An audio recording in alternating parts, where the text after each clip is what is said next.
Well, we get rolling on the Krug Show. Hope everybody's having a phenomenal day today. Today is Thursday, May the 16th. And welcome to the Pig and a Pickle Krug Show, brought to you by Pig and a Pickle, the best barbecue in all of Northern California. As today, the Krug Show meets the Guy Haberman experience. What's up, Guy? How are you, man? What's up, Larry? I'm good, man. I did a lot of math on Wednesday night, which is I would say not one of my strengths. So we went deep into the schedule, but I love it. I love the schedule release. It feels like it picked up a lot of momentum quickly. Like, I don't remember the schedule release being a thing 4 years ago, maybe. But it used to just be in the newspaper. We wouldn't even we wouldn't even talk about it till the day after the schedule release, right? Because they would release it and then yeah, exactly. Yeah, I just read it in the CC Times. Well, you're right. The schedule's out. It's true. Forget about the schedule release. You used to not even know what the games were really until somebody, the week of, you'd be like, you turn on Monday Night Football and find out who's playing on Monday Night Football. Like, oh, the Bears are on tonight. Okay, right now cool. They're interviewing Joe Buck and going month by month. What are you looking forward to in November? What are you looking forward to on Monday night in December? And Joe, sits there and says, you know what? I'm really looking forward to the Harbaugh Bowl. So a lot to get to. And of course, on my end, we're brought to you by Pig and a Pickle. Check them out. Emeryville, Corte Madera, open 7 days a week. Is there a sponsor you'd like to shout out, Guy, on your end? You don't give extra out. You're like, hey, they're sponsoring the pod and only the pod. I got something to promote I get no money from it. And this person makes no money from it, but I think it's a cool service. I found it recently and I've been using it. It's just called teamcalendar.com. You can just go there. You click on your favorite team. It adds it to your Google Calendar or your phone calendar, whatever you want. I got in touch with the guy, Scott. I'm like, dude, what is this? Like, it's just I kind of retired and I think it's fun. It's really useful. So every game that's like the Niners play is now in the Guy Haberman calendar. Yeah, I know. He told me, I'm not sure if it's fully populated by today because it takes him a little bit to get the schedules updated. But I think today or tomorrow. But like right now, as somebody who I like basketball, but I'm not hardcore in the NBA right now. I don't always know, like, is there a game tonight? Is there not? I just went to that website. I clicked NBA playoffs and it just puts all the games in my calendar. Nice. You can do it for every NFL team or whoever you want to do it for. I don't think he doesn't have college football yet, but I think he should. I told him he should. I make a weekly calendar every Sunday and just kind of go through what I'm doing every single week. And then it never, and that's why it's somewhat inconsistent. Sometimes I do things exactly at the same time. Sometimes, because we're content creators and I want to make sure, like, let's say you and I are streaming, maybe, a certain day you've got something going on at a certain time. And then it's like, well, I'm available this time or this time. So I usually do it like once a week, like Sunday night. That's usually when I start putting together the calendar. Gotcha. Yeah. So that's my behind the scenes thing, but that would be nice. It'd be nice because I got to consult with both my kids. Hey, when are you playing baseball this week? All right, we're Wednesday at 4:00 at Akalani's. Okay, so I can't, busy then. I start going through the schedule and making my my week breakdown for streaming, for meetings, for kids events, just basically anything I've got to do. So it works, but that sounds actually very, very useful. Super easy. Yeah. And then you can just know, what's going on. So anyway, there you go. For me, I would love it for college football. Cause what I do, like calling, like every week of college football season, usually cause I'm working, I like to know what else is going on. I put together a schedule, of the week. So I know, like, where are the biggest games? What time are they on? What channel are they on? I hate when Saturday comes around. It's too late to start trying to figure out what game do I want to watch. I got to go into the weekend knowing I really want to watch Michigan at noon. I want to watch that 3:00 Georgia game. I kind of want to see this whatever USC game that's at 7, just so I can, at least be a little available if I'm off that day to my wife and still watch the game. So it's like, if I got a window from 3 to 5, we better hang from 3 to 5. Get over here. It's time for quality time. QT, let's go. So anyway, at 5, because that's when the SEC game of the week comes on. People do want my schedule, which I make, the NFL, my Niners and primetime schedule. So I will be making that available for the second year in a row to the your public. schedule as far as when you're broadcasting. No, no one has asked for that. My schedule in terms of I make a Niners schedule, and on that schedule it has their games, it has their opponent's previous games, it has the rest differential. It also has all of the primetime games that week. So you just I can look at it and know what the Thursday, Sunday, Monday games are going to be that week. I don't think can I share with you here? Can I show you this? The rest differential is I think that rest differential should be included in ESPN.com's, scoreboard every week. Why not? You're giving us the point spread. Give us the rest differential. Yeah. Why not? I mean, I guess that's kind of part of if you're going to look at the point spread, you better go look at the rest differential. It's part of the advantage, or at least it once was. How many people have put it up if you want to throw it up on the screen? But what's that? I loaded it up if you want to throw my schedule, my homemade schedule up on the screen there. Look at that. Color coded. Yeah, so green is a primetime home game, red is a primetime road game. And look at you are organized. Yeah. There you go. That is nice. That is really nice. Okay. I got a text from my buddy who's a big Niner fan, and we used to go to all the games together before I ever got into media. And now all my buddies they still gather and they barbecue and they, whatever, they get trashed and they go in there and then I'm sure they're arguing with each other.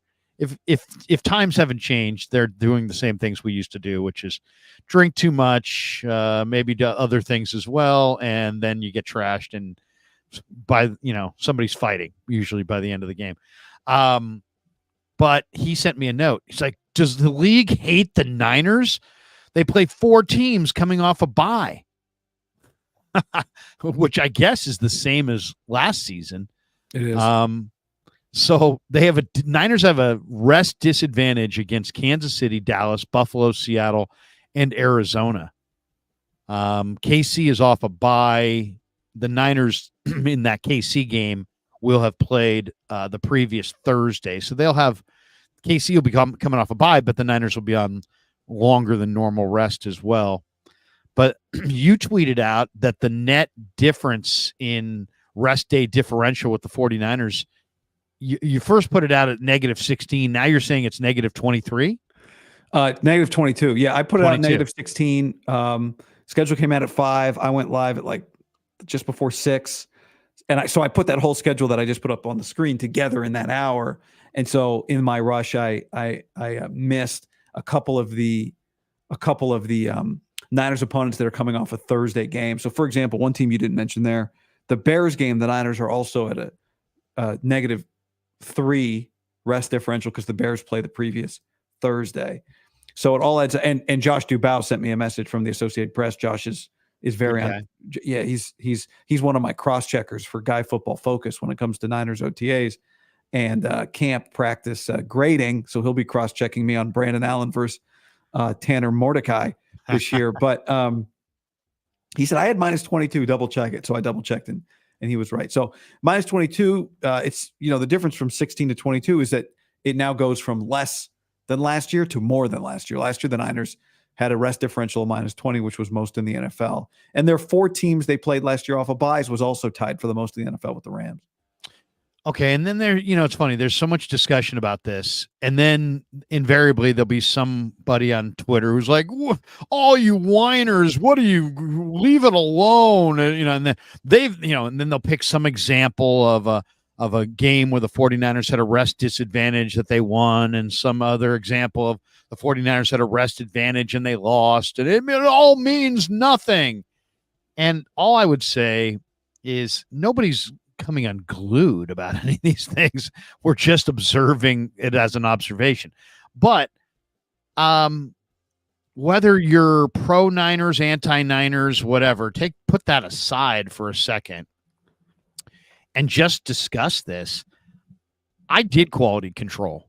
That was my job in the Canadian League, and that is game planning, and that is putting together the statistical breakdowns of your opponent and self-scouting, right? It involves what our tendencies are as a football team.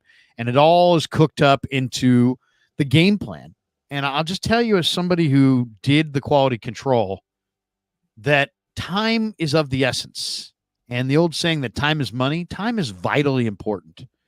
If an NFL team has one extra day of preparation than their opponent, that is significant. So don't tell me that this is all about much ado about nothing, because when somebody has 7 extra days or 5 extra days or whatever, anytime you're dealing with extra days of preparation time, there's more that you can get accomplished. There's more that you can glean. There's more that you can learn. You are at an advantageous position as it relates to your opponent in that particular matchup. So maybe there are people out there that don't want to hear it. Maybe there are people that feel like it's all in the stars. But I can just tell you firsthand, as somebody who's done the quality control job, that if I had 3 extra days, damn right, I'm going to be using those extra days, and I'm going to be learning things about your team in those 3 extra days and our team, and I'm going to be perfecting the game plan that much more. So I would just push back on the people who say it means nothing and just say, you've never put together a professional football game plan.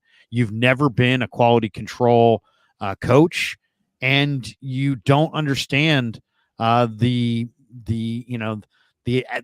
incredible advantage it is to have an extra day. As we're talking about a singular day, let alone 3 days, 5 days, 7 days, 10 days or more in a particular matchup. It means a ton. Well, last year the Niners had the worst differential and they made it to the Super Bowl. Right. And so the question is that proof that it doesn't matter? Or just that they were that good? Yeah. Did they just overcome a lot?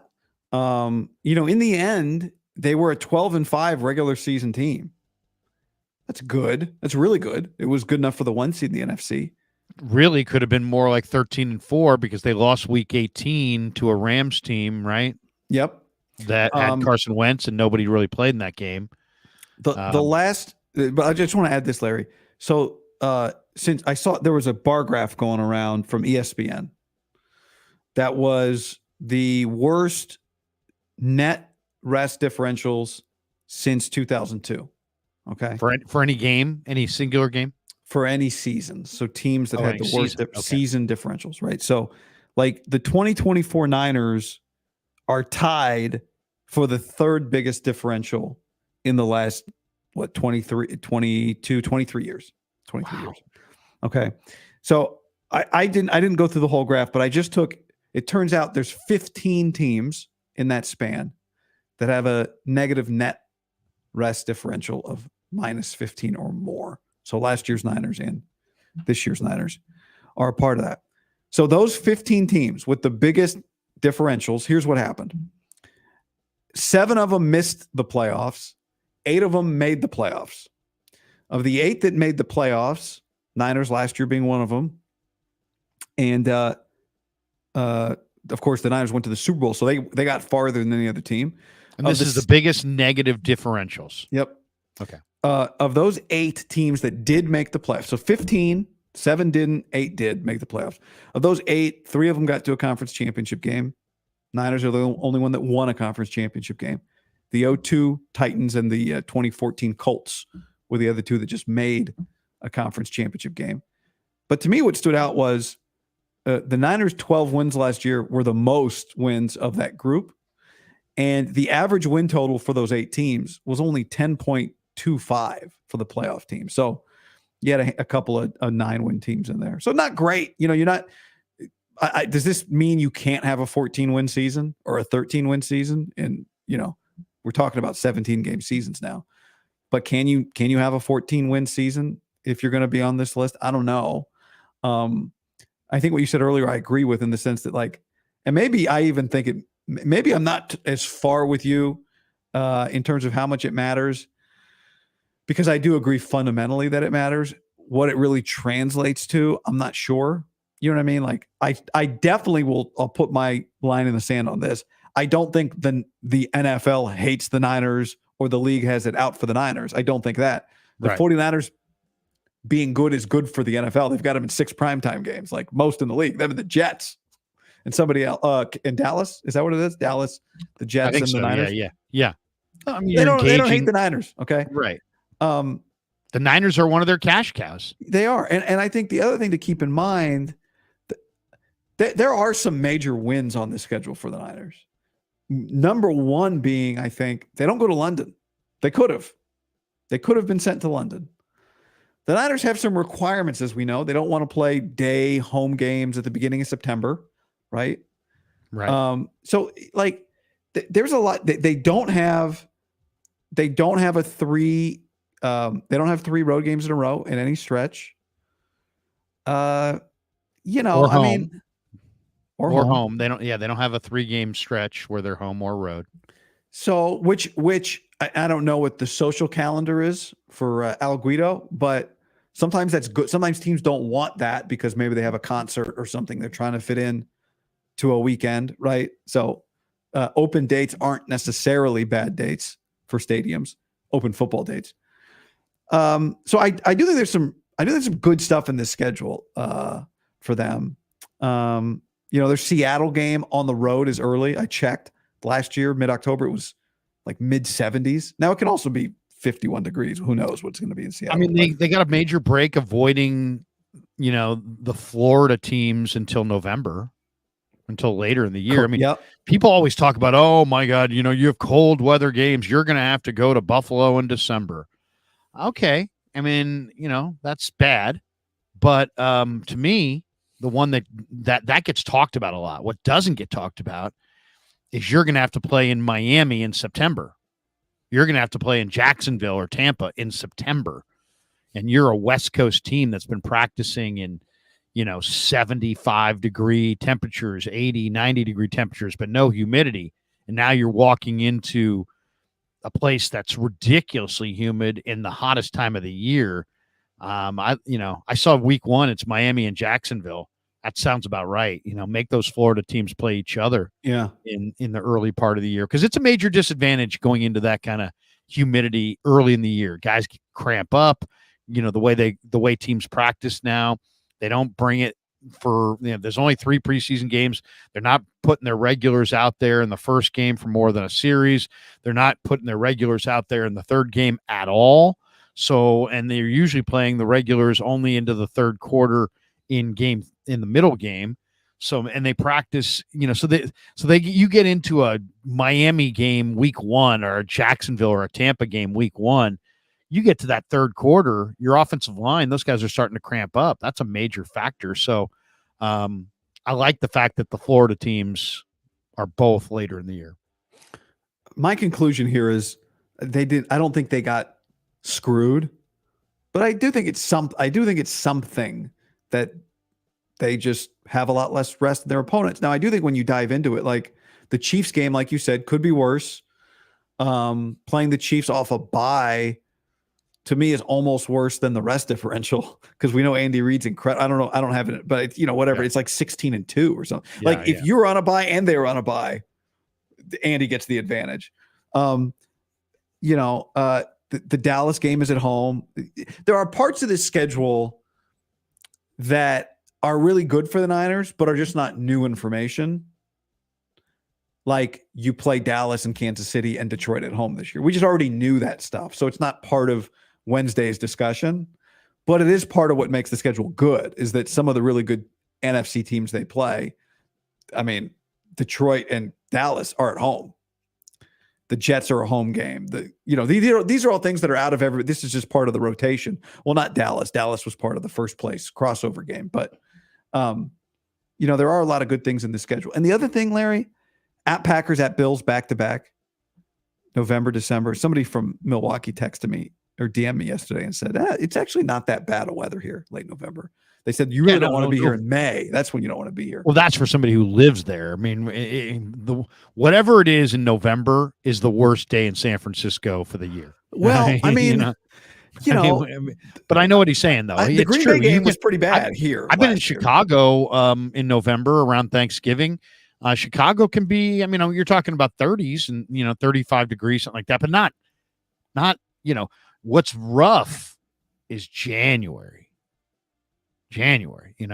So late December and January is when you don't want to be in Buffalo, Chicago, Green Bay, anywhere outdoors. There is just, that's when it's really brutal. Yeah. Well, I'll tell you what I said last night about that stretch, weeks 12 and 13.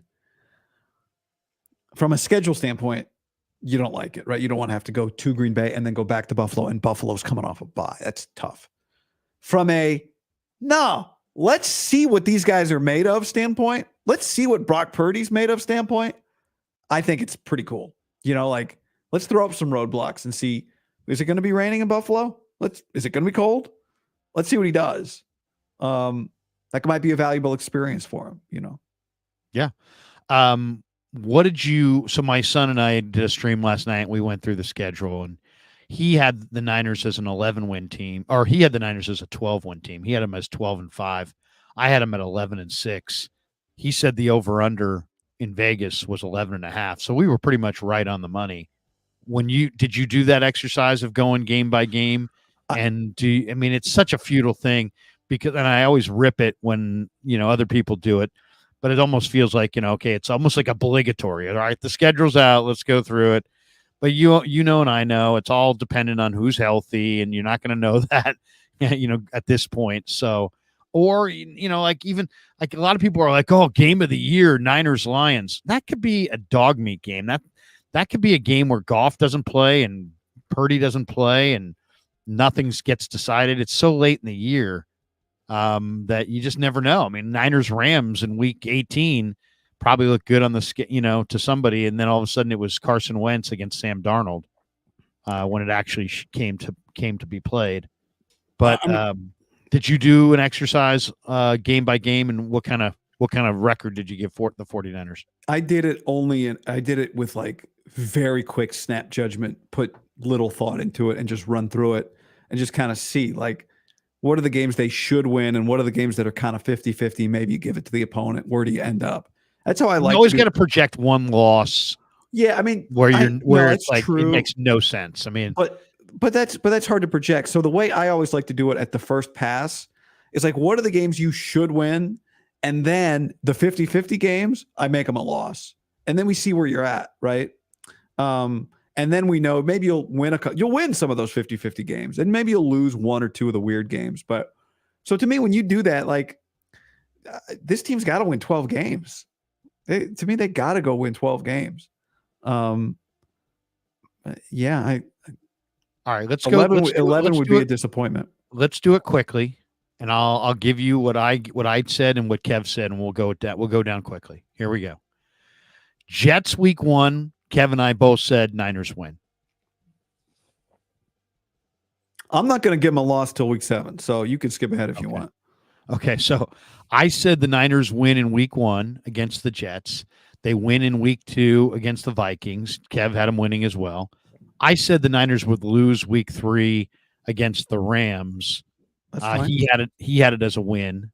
We both had them beating the Patriots. So he had them 4-0 in September. I had them 3-1 in September. So, that's fine. Okay. Then we get into week 5, Cardinals. We both had a win. Week 6, Seahawks. That's a Thursday nighter, I believe. Yep. We both had a win there, which some people, would maybe say that could be a loss. But I think the Niners really do show up for Seattle, and they bring it for Seattle for whatever reason. Chiefs, we both had as a loss.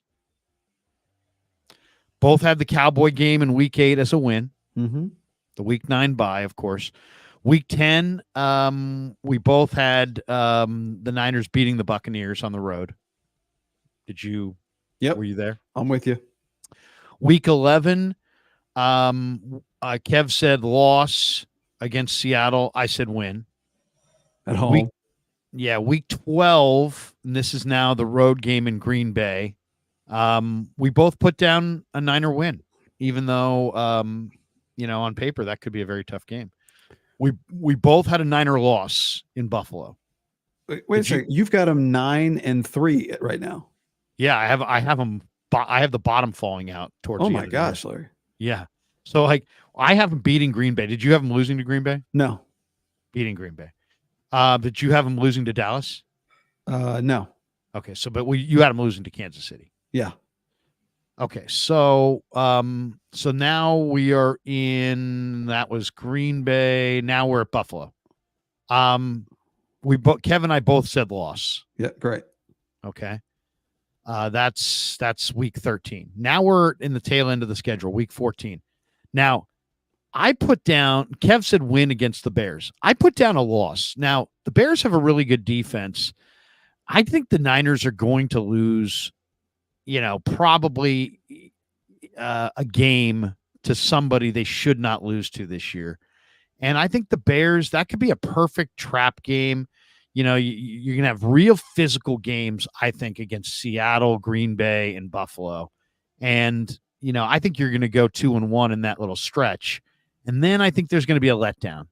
And I don't even know if it'll be Caleb in week 14. It might be somebody else. But I got the Niners losing to the Bears, which obviously nobody would actually believe is going to happen. But, I'm going to project that. And then week 15, Kevin and I both had them losing to the Rams. You have them getting swept by the Rams. I have them getting swept by the Rams. And then I have them, both of us have them beating the Dolphins.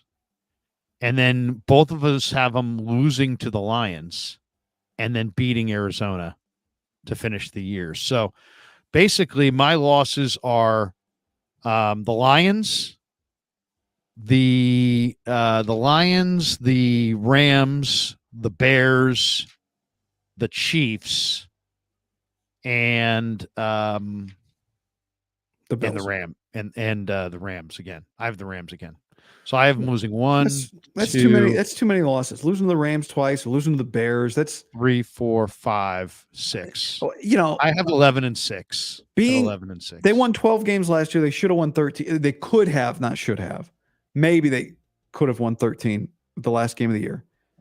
And Brock should be a better player this year than he was last year. And is their defense any worse? You've got them. You've got them. I just don't see how they go 11-6, and it doesn't feel a little underwhelming. I mean, pretty underwhelming. Losing 6 games. Well, not only that. I mean, I have them losing 4 of their final 6 games. Yeah, yeah. So you're not going to be the 1 seed, right? Obviously, you probably play one home game, and then you have to go on the road. Which is what I really, when we talk about like chasing a Super Bowl, the Super Bowl conversation to me is half of it, but the other half is just being the 1 seed is really what the regular season's about. It's about being the 1 seed, right? The rest, and not having to go to Green Bay in January and the rest and all that stuff. So that'd be very disappointing. So I'm at 12, maybe 13. But yeah, I mean the schedule's tough, but the schedule was tough last year, and it took them having a mini collapse in the middle of the season too. And then just not, that week 18, give it a coin flip. But whatever. I mean, really my answer, Larry, is whatever. Like, I don't know. Who knows? The Bears game, week 14. I mean, Caleb might be great by then. Caleb could be down by then. He maybe a hot start to the year. I'll tell you one thing I like. It could be the Western Kentucky Hilltopper quarterback in there at that point. I like the Jets game, no matter when that game is occurring.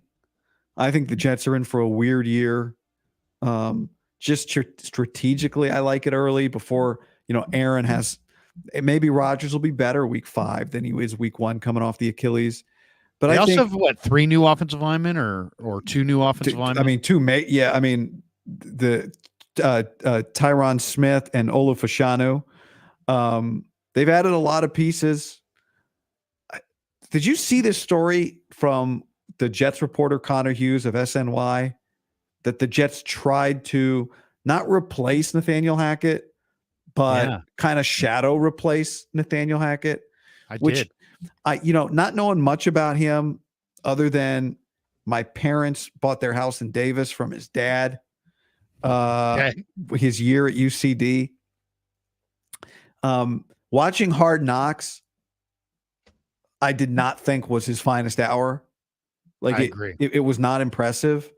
And the fact that they tried to kind of put somebody above him and he's Aaron's guy, probably tells you that last year they had all this time with him without Aaron. And they were like, this is no, Sean Payton's comments before last season felt personal and inappropriate, but where he basically said he ripped Hackett and he did something that nobody does, which is nobody in the coaching fraternity rips somebody else in the coaching fraternity. And a lot of people feel that every team that went against Denver, brought extra juice because of that comment. And who that knows? may be, in the coaching world, maybe that's the case. And it's not Nathaniel Hackett's fault. I mean, the Broncos offered him a head coaching job. You take the job, but it didn't work.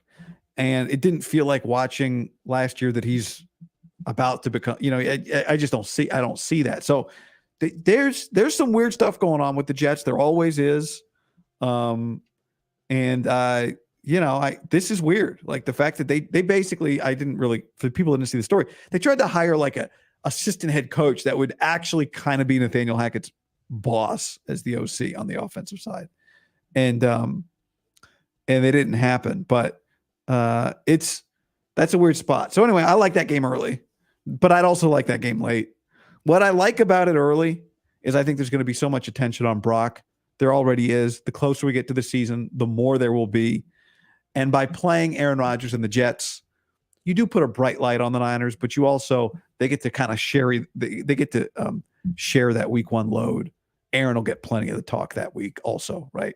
So I think the league hates like Aaron Rodgers and wanted to put him in a high profile loss situation. I mean, to start the year, this is probably the toughest game on their schedule. By the way, the Niners are favored in every game this year, which, I mean, we'll see when it actually comes about. But right now, how are they favored at the Bills right now? Just because Niner fans will.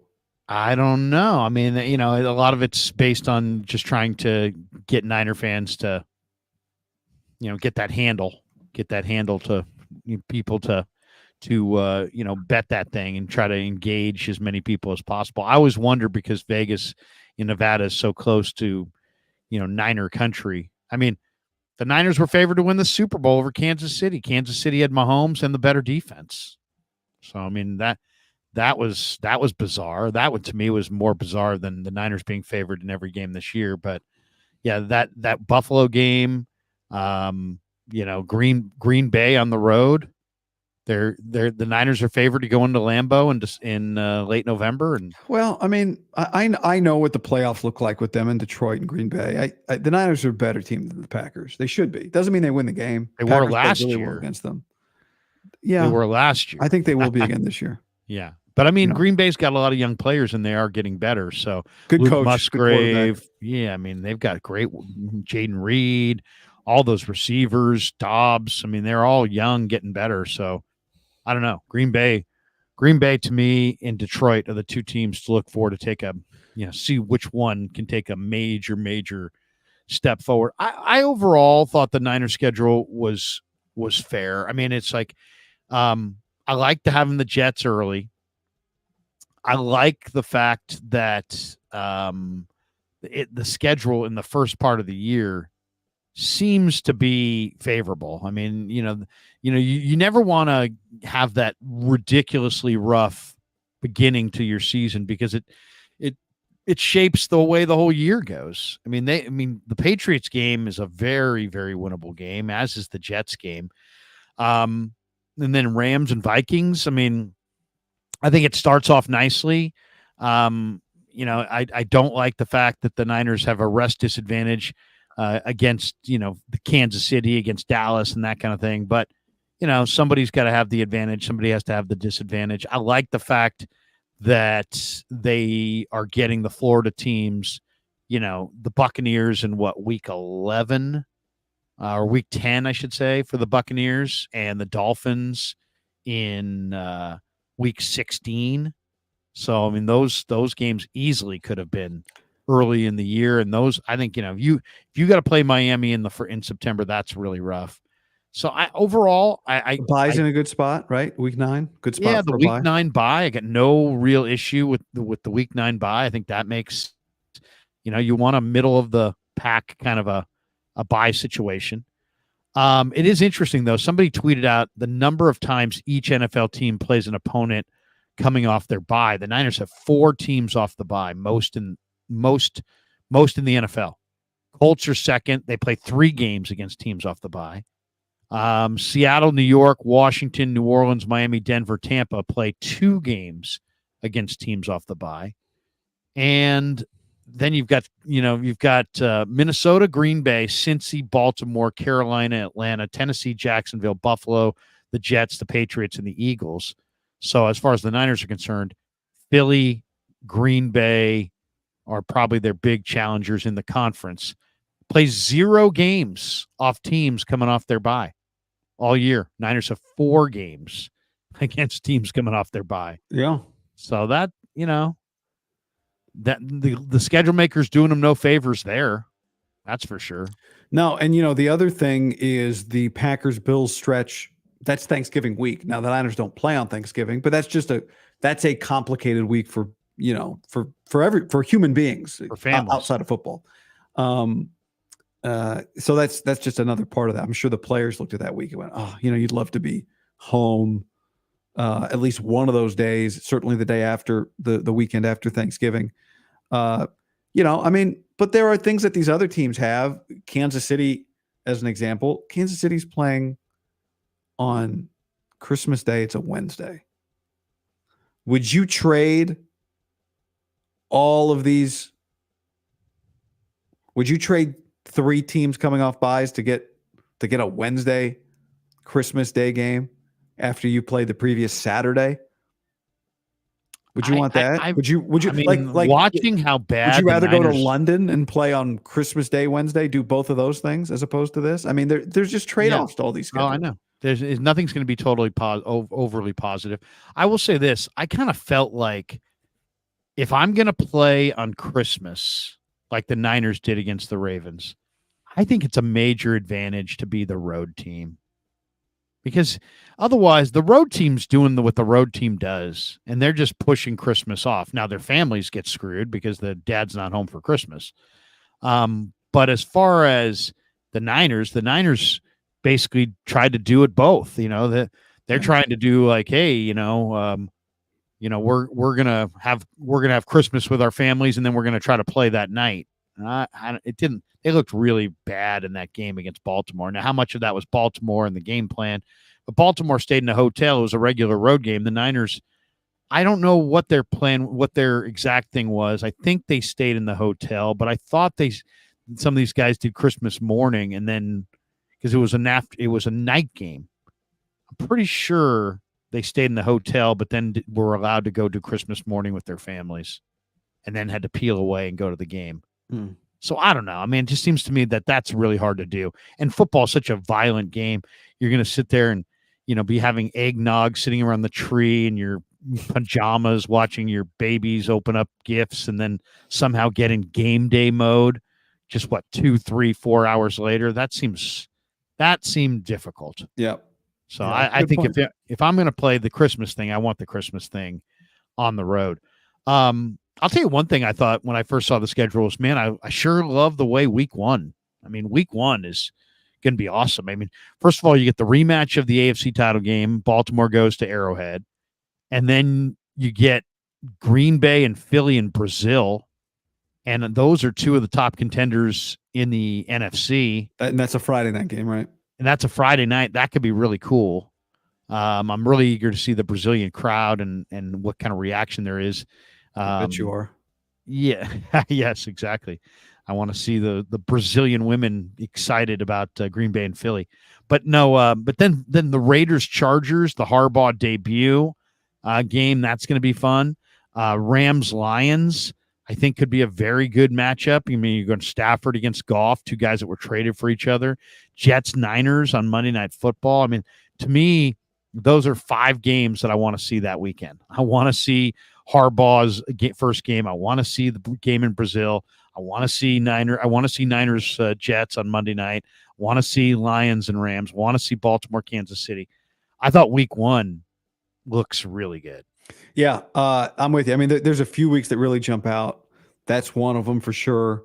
Let's see. I mean, I don't know. Did you want to go through some of these weeks? But well, I mean, just some of the. I was just going to say to you, what are some of the other, now looking at the schedule, getting to see some of the matchups, what are some of the great games that you're looking forward to this year? Yeah, I mean, week 14 has a Thursday night Green Bay at Detroit, Sunday night Chargers at Chiefs, Monday night Bengals at Cowboys.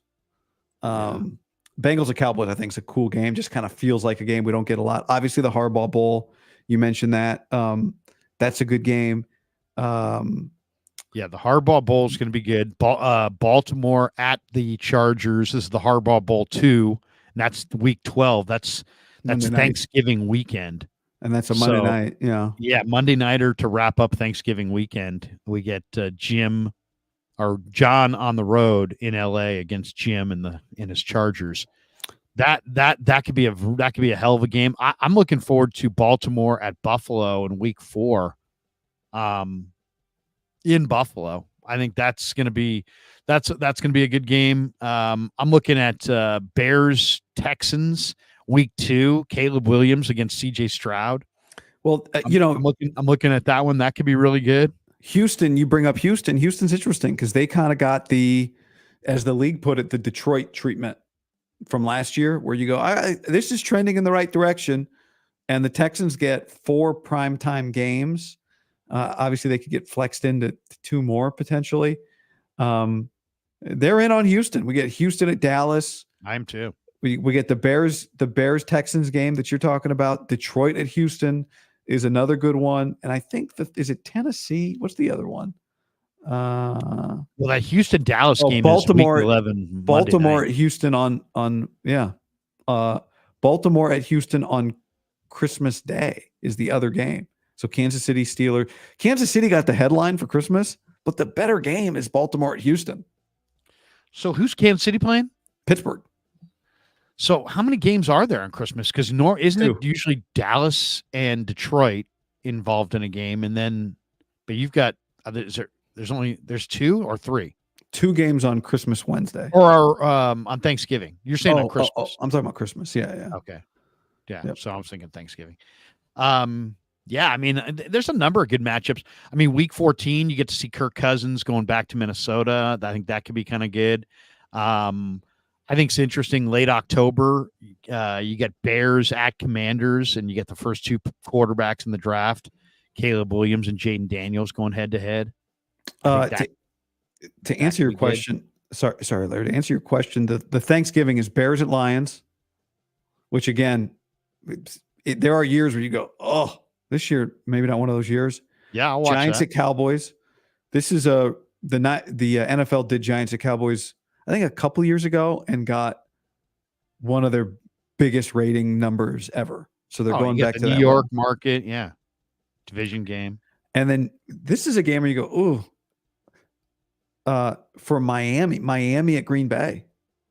Is the night game on Thanksgiving. Which is a great game, but it's just for Miami, you're like, oh, they would have preferred that game be early in the year. Yeah. Yeah, that will be interesting. That'll be an interesting game too. There's just a bunch of matchups that are good. Atlanta at Philly on Monday Night Football week 2. Kirk Cousins making his Monday night debut this year against Philly. Looking forward to that. Philly at the New York Giants in week 7. Saquon Barkley going back to New York, and that in a hotly contested division battle. It's so funny though, man. Like we come up with these like, oh, Saquon Barkley back to New York, and then we'll get to that game and Saquon will be RB3 or something. I don't know. It all gets rolling August 1st with the Hall of Fame game, Bears at Texans. The Hall of Fame game. So we get CJ Stroud and Caleb Williams, Bears at Texans. How about just one Raider? The Raiders used to always get that early season Monday night doubleheader game, right? And now the NFL has moved to Golick on the call or something. Yeah, Golick and Greenberg would call the game. right. And they don't, the NFL we have two quote unquote double headers on Monday night, but they're not the old school doubleheader. They're the new staggered doubleheader, right? So we do get two of those games. We get one in week 7 and one in week 3, or two of those nights, where there's always kind of. What do you mean? You say it's not the same. You mean like the other ones used to be one and then another. Now right. These go off. You got to choose if you want to watch the second half of the first game or the first half of the exactly. second game. Yep. Yeah, I don't love that. I mean, come on. Do you want us to watch the whole game or not? They just want you to watch one of them. I know. In the playoffs, I think what the NFL, I think, found was the second game of that doubleheader. That game didn't rate as well because it was so late for most of the country. Well, and it was always Raiders getting blown out by somebody. Wait a second. That is inappropriate, Larry. What? That's a mean joke, and I insist you take it back. The Raiders are not some bag for you to just bang on and expect no repercussions. They've got the Falcons week 15 on Monday Night Football. They do have 2 tight ends. And 2 quarterbacks. Maybe 3. They also have Carter Bradley, who's Gus Bradley's kid. He's probably their best quarterback. We'll see. We'll see how that all shakes out. But yeah, the Raiders got Brock Bowers and Michael Mayer in the draft. All right, a couple other Niner things. Is there anything else on the schedule that we really haven't hit that you would like to hit? I mean, the NFL Network turns this into a whole week-long thing. It does feel a little forced because it's like football. Like, you can talk about basketball matchups, you can talk about baseball matchups, and you got a reasonable expectation who's going to be there usually. In football, it's such an injury sport that it feels like we're analyzing something that we should not be analyzing. It's like there could easily be 3 injuries that are suffered in the fourth quarter of the week before, taking that matchup that we're totally looking forward to and making it not so good. Yeah, well, somebody's quarterback's going to get hurt early and it'll blow the whole thing up. But, I think part of the fun of it is knowing that there is somebody or somebodies at the league office playing you get to playing God with the schedule. And that's kind of fun. Like, it'd be fun to be that person and have the power to put this schedule together. And I think it gives everybody a chance to be offended about something, which is really a great unifier. It's a big part of being an American. I'm leaving my house and I would like to be offended. What? You know what I think to be mad about. Yeah. I'll tell you the one thing that I haven't looked up yet, but I always love, it's always kind of a fun exercise to do when it comes to the schedule, is take a look at what team, because there's always one team, and it seems like it's the Raiders a lot, that just has been done no favors in September. Football is the one sport where if you do, let's just say the schedule comes out and you get Chiefs in week 1, Niners in week 2, and Eagles in week 3, something like, and you're a decent team, but it's like you're 0-3, and you saw the numbers. You see the numbers, like what happens when you start 0-2. What percentage of teams make the playoffs from 0-2? The percentage of teams that make the playoffs from 0-3 is super low. So it seems like there's always one team. And if you dig deep enough, you'll be like, oh my God, they've got the most brutal September schedule of all time. I like them, but I can't bet them because I think there's a chance they start 0-3 or 0-4. I'm not sure who that team is this year, but there definitely is some team out there, I bet you, that has just a brutal start to their year, which will, essentially take them out of it before it even starts, which is rough. I mean, I don't think this is them, but the Ravens do play the Chiefs, the Cowboys, the Bills, the Bengals 4 out of the first 5. So that's a good call. So it could be the Ravens. The Ravens could be, second week in October, and they're, especially if they lost a significant player like a Lamar, anything like that, for let's say even a week or 2 in there, you could be looking at 1-3, 0-4. Buffalo has Miami, Ravens, Texans, Jets. No, probably not them. I mean, part of this too is nothing is easy. How about Nothing's easy. the Lions But I mean, bye week is week 5. That's suboptimal no, yeah, for that's them. way early. That's way early. But I mean, there's probably some Colts team or some team out there has got 3 brutal games to start the year. And people are going to be like, they're done. And then they're actually going to be like, well, actually, they're a good team. They just played 3 great teams early on. Yeah. But yeah, that's the one exercise that I want to still do that I haven't done yet is like who's going to be ambushed by the schedule by just a rough September schedule. And in many years, it's been the Raiders. It's like they get the Chiefs in week 1, and then they get some great NFC team in week 2, and some team getting picked on. Road game in Miami week 3, and it's like, oh my God, their Raiders are 0-3, and then before and then coaches get fired from slow starts. So it's like every game is vitally important. Couple other Niner points. A lot of debate going back and forth about Ricky Pearsall, and I don't know what your take was on Pearsall, but there seemed to be contradicting reports of how he looked at minicamp. Some people feel like he looked great. Contradictory opinions. He looked great. The Tony the Tiger take. They're great. It's an old school commercial for you. You guys don't remember, but very nutritious cereal. Yeah. This is back before. Great. This is back before we looked at labels on food. Exactly. Okay. There was an era where people were like, sugar content. What do you 64 grams a serving? I don't know. Is that too much? Cocoa Puffs are there? Why not?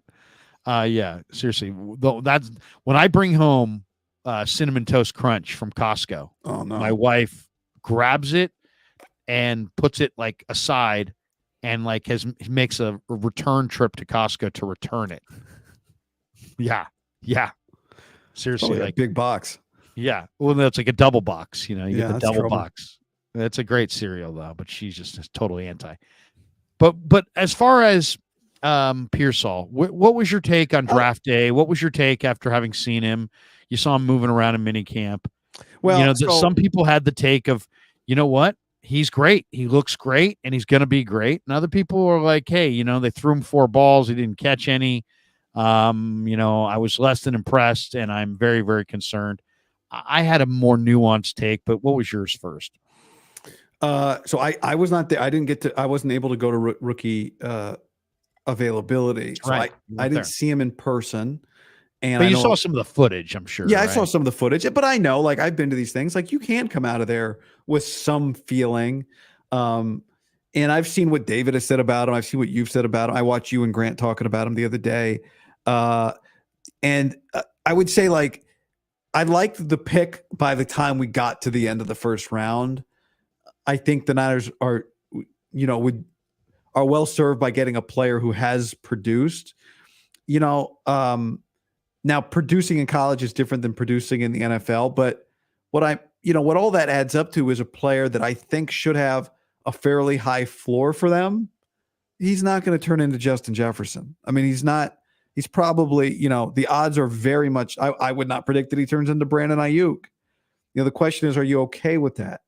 For what this team needs right now, I am okay with that, especially because I think Ayuk's going to be on the team long term. So there is a middle ground between bust and superstar receiver that I think makes Ricky Pearsall a successful draft pick for the Niners. I don't, and I saw you and Grant talking about, I didn't, and I don't when I get to see him for the first time, expect to watch him and feel that he is a runaway from everybody else on the field speed guy, right? Which is what his 40 tells you he is. But I didn't feel that way watching his Florida tape. The one thing I would disagree with Grant on that you guys got into specifically, not even disagree, he brought up the correlation or he put side by side Dante Pettis and Ricky Pearsall's productivity. And I think you made the point, like, Dante Pettis was a superstar punt returner, and the 49ers did not use him that way. I called Washington's game the day that Dante Pettis returned his 8th punt or kickoff return for a touchdown. It was against Montana, and it like tied the college football record. He was a superstar returner. They didn't use him that way. He is different. I know the numbers look the same. I do think he's different from Ricky Pearsall from a physicality standpoint. I know you said, and I was interested to hear you say this, that you weren't convinced that Ricky Pearsall was a go over the middle and make a catch kind of guy. I think I'm paraphrasing you appropriately. But well, no, I think in the college game, he absolutely is. My point is that when you get destroyed in the NFL by some of these hard hitters, yeah, got it. That maybe over time, suddenly you're not going over the middle with the same vim and vigor. Gotcha. Yeah. Okay. Fair. I do think he has more of a physicality to him that will translate than Dante Pettis did. So yeah, I do. Long answer. And he's faster. He's faster. And he's faster. Pettis played on one of the best offenses in college football.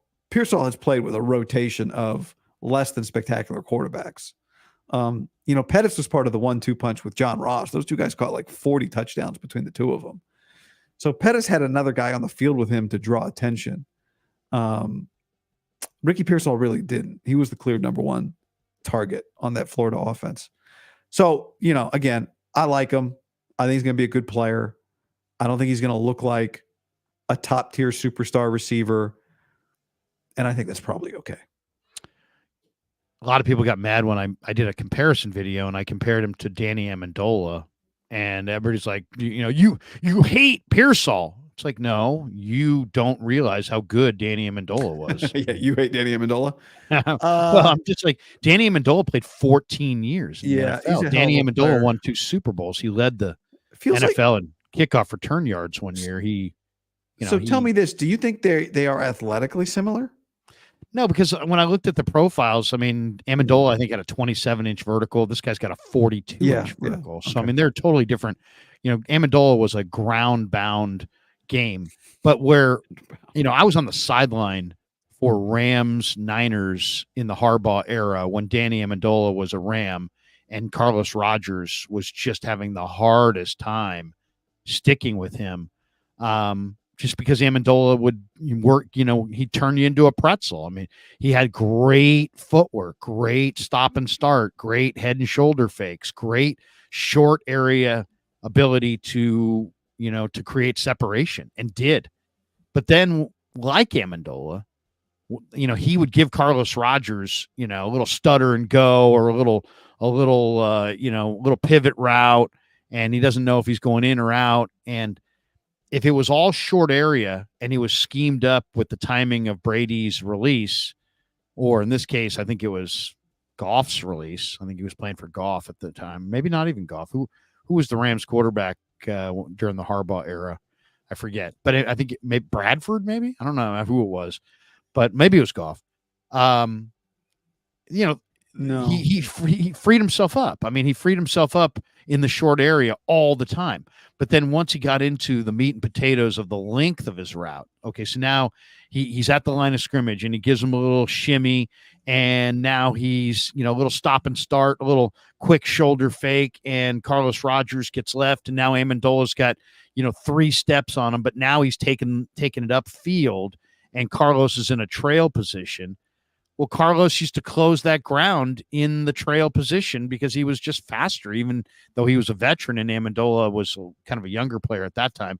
And he would eat up that cushion. And that's kind of what I see with Pearsall. He's going to give you a move at the line. His footwork in and out of the breaks, it's very smooth. He's very smooth. But then when he starts taking it upfield or taking it across the field, when he gets into the non-cutting portion of his route, I think the dynamic athletes that man the corner in the NFL close the space on him and contest those passes.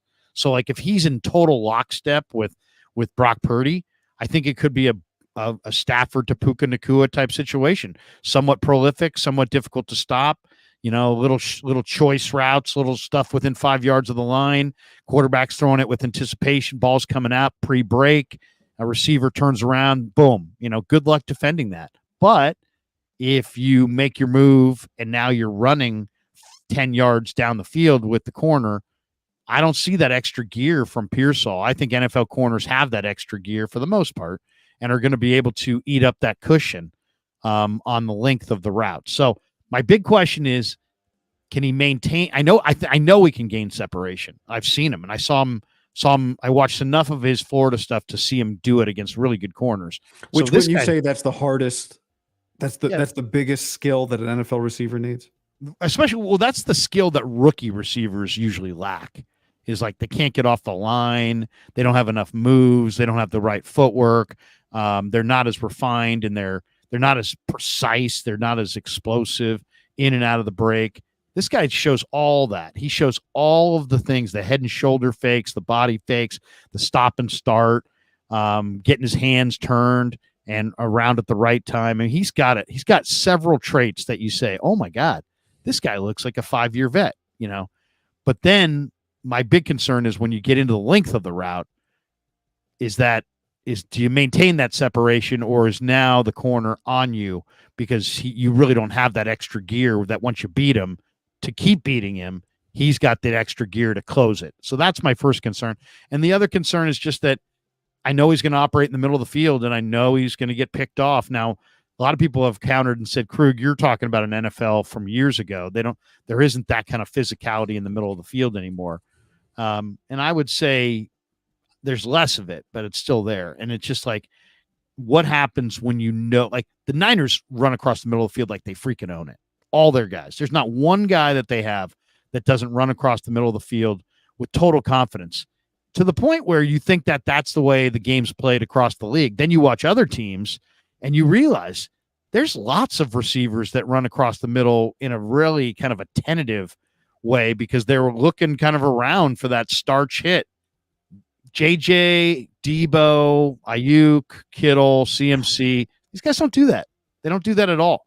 So I'm eager to see if Pearsall, once he gets subjected to some of the big hits that Puka got this last year, does he start kind of peeking, and looking around and short arming and rounding off routes and not finishing them? Or does he literally, does him and Brock, after 6-7 weeks of practice, get in such lockstep that he becomes one of the most unstoppable rookie?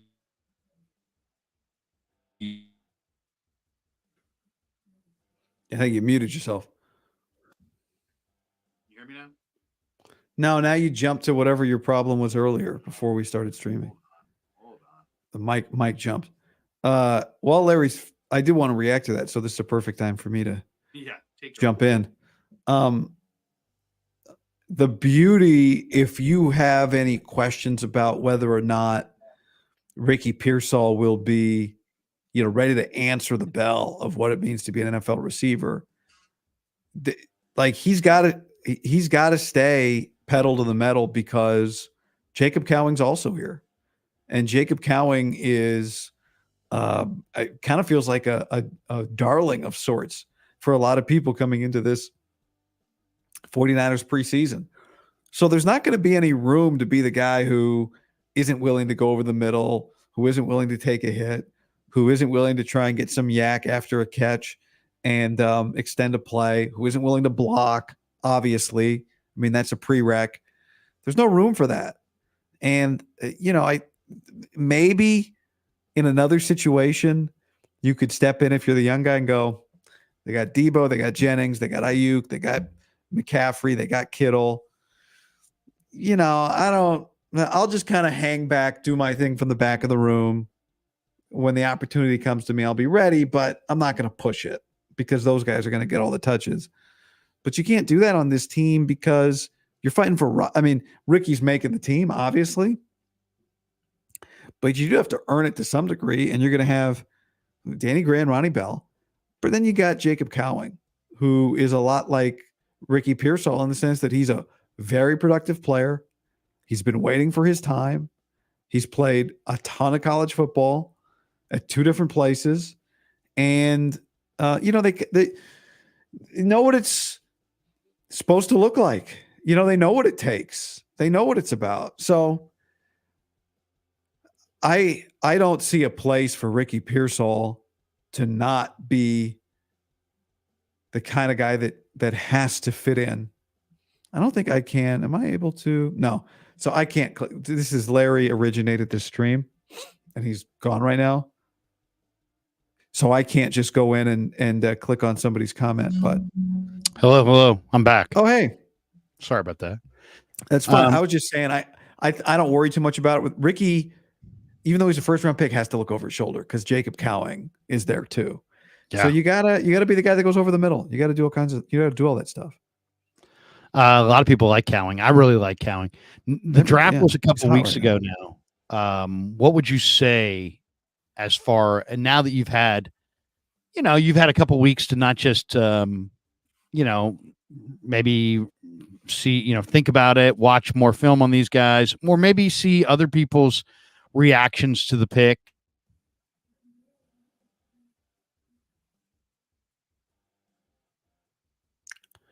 Is the CIA on to Larry?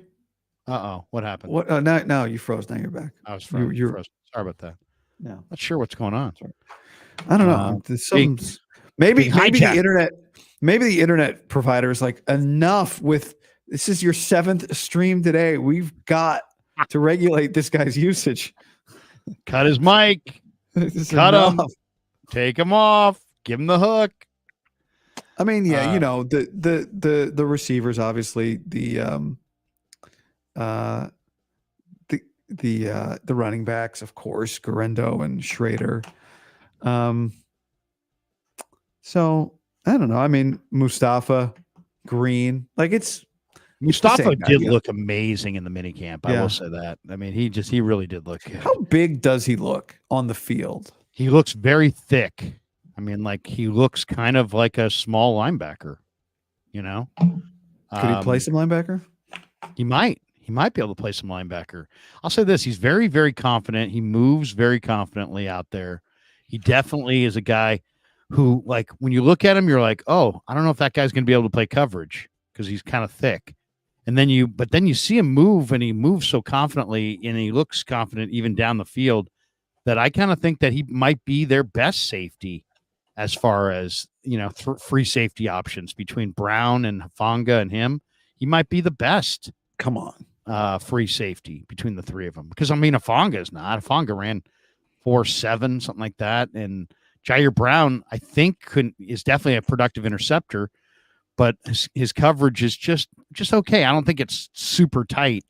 But Hufanga plays with his brain. Hufanga plays with anticipation to make up for his lack of speed. But what's Hufanga's best thing? He's great in the box, attacking the mesh point at the line of scrimmage. I think that's his best thing. I think if you make him play coverage down the field, he's gettable. I think that's where he's more gettable. He's not ideal in either capacity.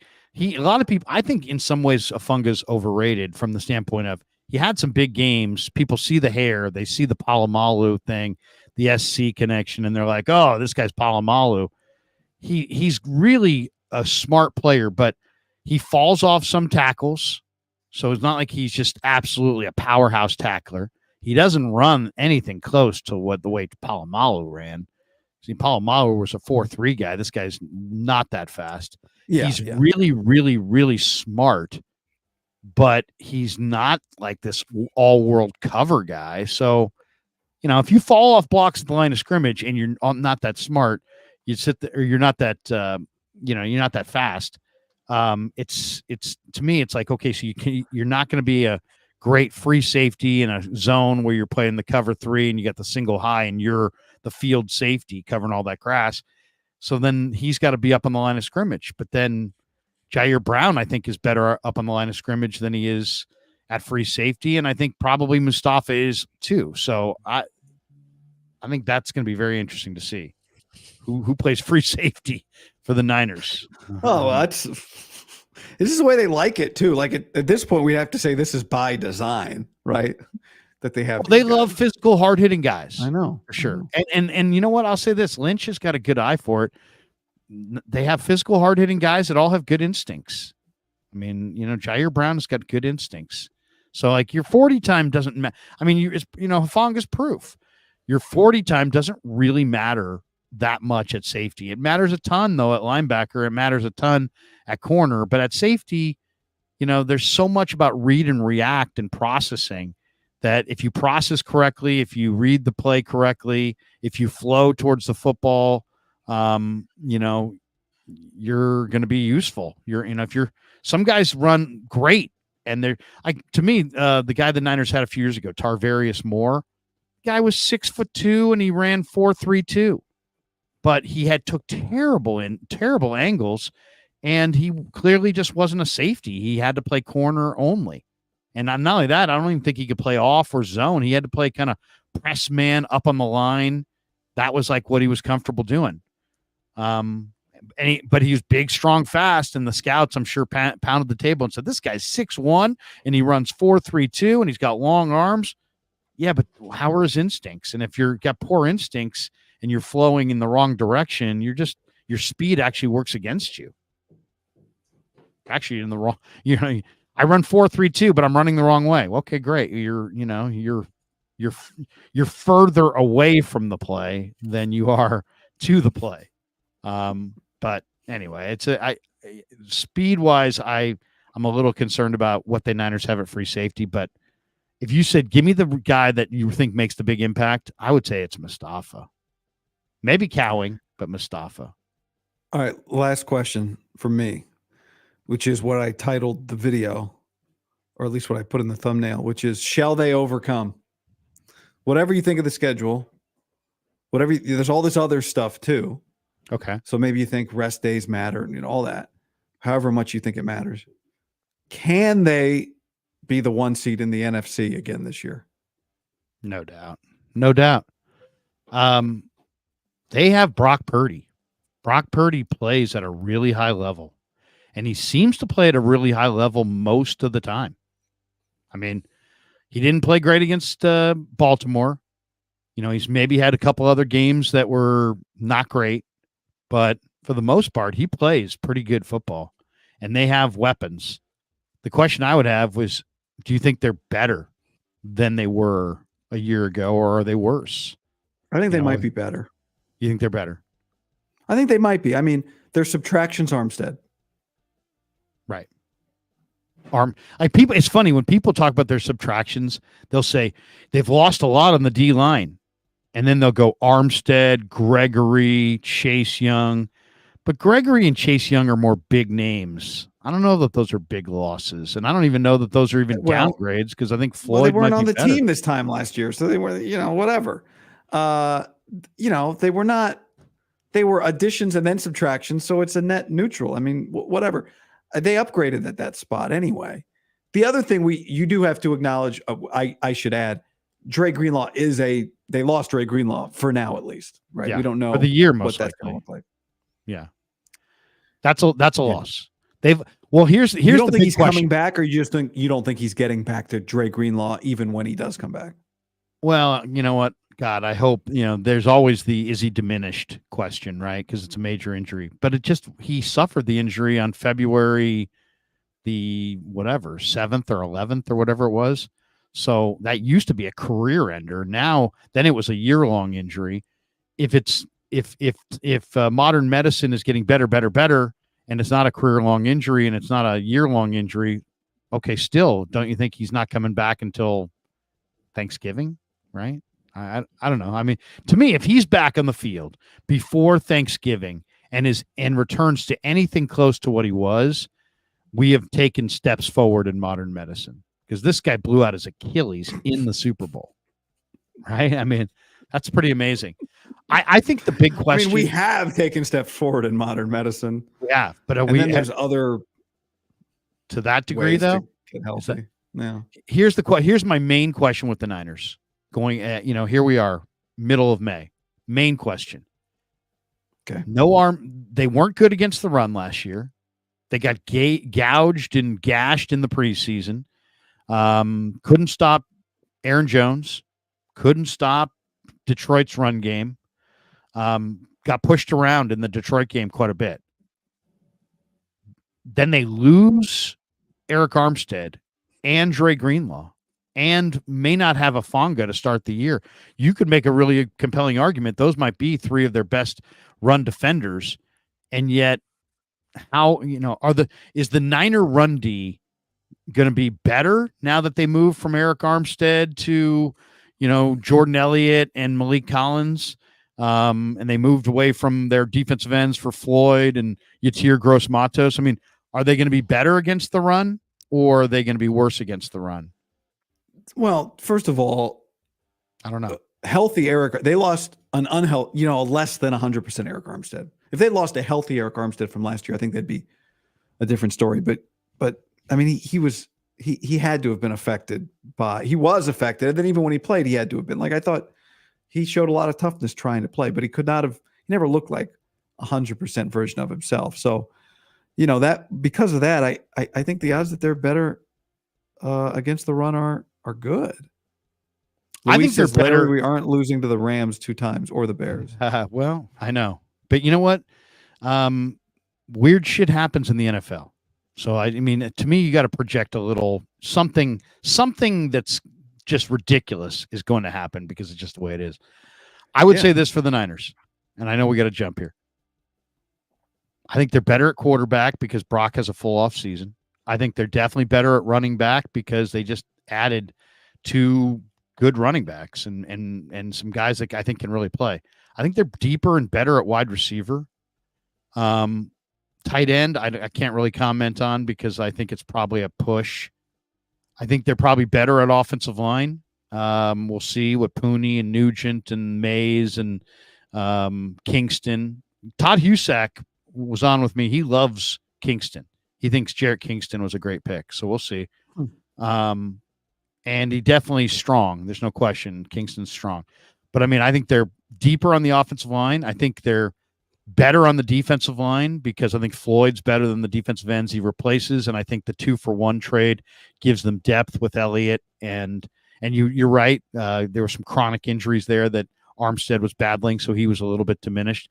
I think they're worse at linebacker, better in the secondary with Renardo Green and Mustafa. So, they're obviously worse at linebacker and maybe tight end because they're maybe a little less proven, though I do kind of like this kid Pline. We'll see what he looks like.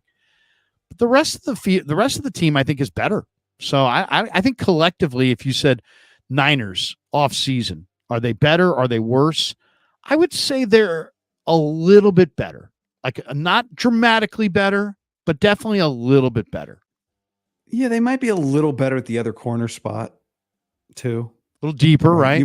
You said Green, but Yadam, Rocky Sin, just a little more productivity, historical productivity there. Right. A little bit, a few more bodies. I mean, a few more qualified NFL corner bodies. Right. A little deeper. Part of this too is we're talking about Hufanga like he's back. He's not back yet. So right. Definitely. That's why I'm saying safety. I kind of like them, but I don't know. And linebacker without Greenlaw, I'm a little concerned. That's yeah.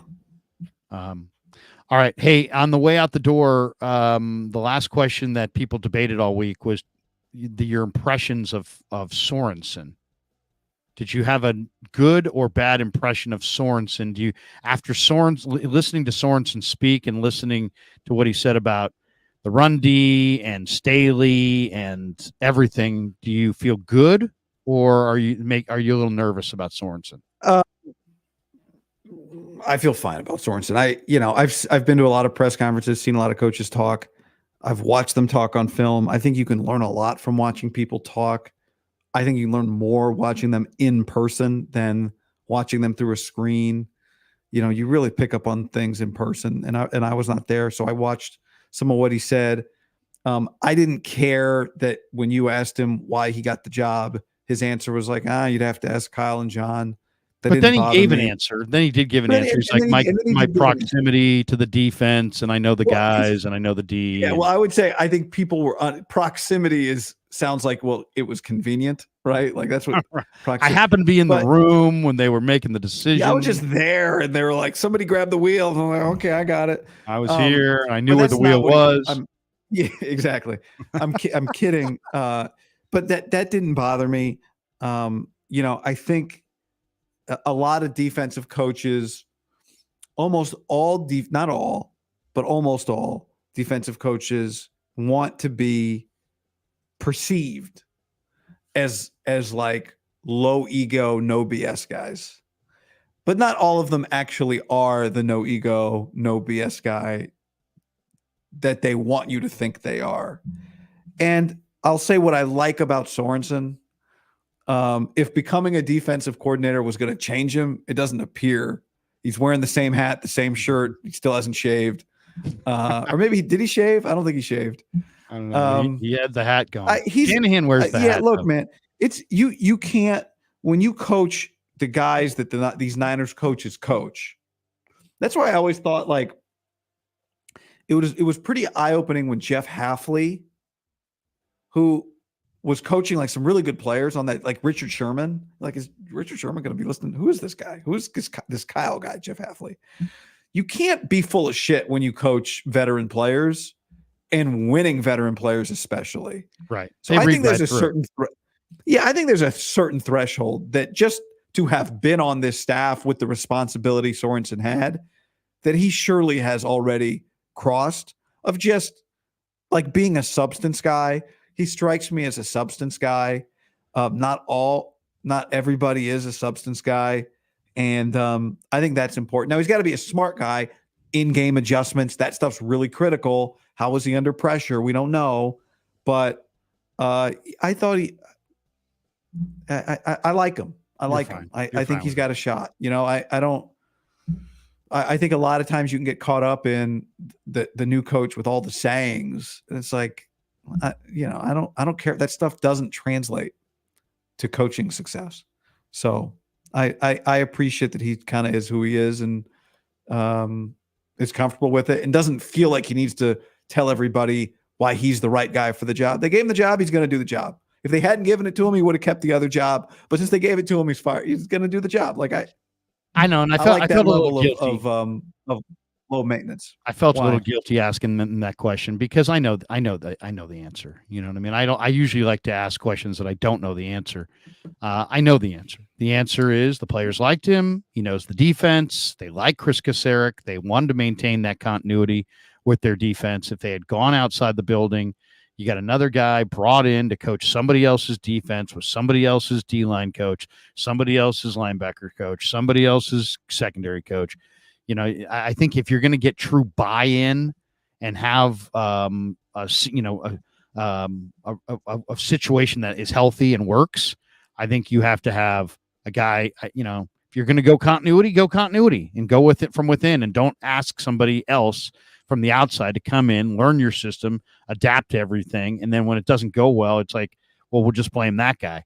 To me, the Niners regressed run D because they lost good run defenders. And they added Hargrave, who's not a great run defender either. He's a pass rusher. So they spent their money on Hargrave. That meant they couldn't spend their money on Aziz. He was good against the run. Ebukam, good against the run. Jimmy Ward, good against the run. Emmanuel Mosley, good against the run. Hassan Ridgeway, good against the run. They all walked out the door. So then they suddenly, surprise, surprise, 5 good run defenders walk out the door. You're not as good against the run. So,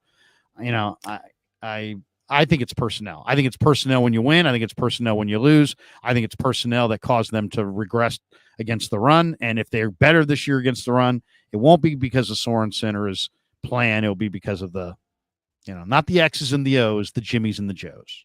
Well, to that end, I'll say this is the last thing I'll say because I saw every couple times a week you get a chance to respond to this comment, which somebody again I see in the chat here that says Kyle Shanahan's a good OC, but he's not a good head coach. Whether or not Kyle Shanahan, he's not head coach material. He's not head coach material. That's the comment. Now I'm not gonna like rip that one comment, but this general conversation that happens with Kyle, there is a mountain of evidence that says he is a very good head coach. A mountain of evidence. Now, is he a Super Bowl winning head coach? We'll find out. You got to actually win one to be a Super Bowl winning head coach. But this idea that, and some people do have this opinion because they get frustrated with him. So I don't know if it's a fully authentic opinion or if it's just like a way to cut him down a little bit. The idea that he's nothing more than an OC, I'm not even sure if it's worth addressing. Like, no. Okay, no, knows the answer. I mean, fine, I mean, it is, I don't think it's worth addressing. We can nitpick. I am all for nitpicking because that's the fun of this thing. Let's talk about that third down call in the second quarter. But he is a superior head coach to most head coaches. The evidence is in. Yeah, the evidence is in. And as somebody who goes into the room and talks to the players, and I don't know if this matters because, it's like asking the students if they like the teacher. They may like teachers that aren't great teachers. They may like teachers that are just, okay teachers that they think are cool. But there's no whispering in corners of the room like, we don't believe in this guy. If anything, it's like they have total belief in this guy. And I think really what it comes down to is that when they watch film together, Kyle doesn't coach like, do this, do that. He tells them why they're doing this and doing that. And when you tell people why they're doing it and kind of let them behind the curtain and show them your mentality and your mindset, you get more buy-in. And I think that really is when he watches film with the team, he doesn't just say, hey, do this, do it this way. It's like, hey, this is what we're trying to get accomplished. This is the defender we're trying to isolate. This is why we're doing this. This is why that Christian, you carry out this fake the best you can because we're looking for the tunnel screen on the other side to Debo. And if you carry out that fake, the linebacker is going to bite and Debo's going to have one guy to beat. And Debo, you give me the first 3 steps at a breakneck speed because if you do, and he carries out that backside fake, you are going to be in the clear and you're taking this one to the house. Well, and then they see it and all of a sudden it all comes together and the buy-in becomes that much greater. And I just think Kyle is really a great play caller, schemer, deviser. And I think he wins over players on both sides of the line of scrimmage by how he goes through film, how he critiques things. And he's an all-in football guy. So I haven't seen any players really that are like, yeah, well, that guy doesn't know, not that they're going to say it, but that, guy, you're in the room. But his teams don't play like that either. His teams don't play like a group of people that don't believe aren't being led properly. Right. And they play. The other thing I always look for, and I don't know how big this is, but I always look for, are guys flying around? Is there high energy? Just do the Niner teams that he coaches bring it every Sunday? And outside of a game here or there, I would say this entire tenure has been defined by Niner teams that really do bring that energy and play at a high emotional peak most of the time. All right, that's going to do it for us. What do you got cooking the rest of the day? One last thing, Larry? Yeah. Goodbye. I mean, I've said one last thing. We both said for the last 27 minutes. That's right. So that's right. Let's see. That's it. That's good. That's it. It's all right, everybody. Outside. I'm going to go outside. There you go. Guys going outside, everybody. Look for them in your neighborhood. Thanks to Pig and a Pickle. Thanks to all the sponsors. Thanks to Guy. Thanks to all you guys. Peace. Yeah, never met a man I've been scared of. Careful.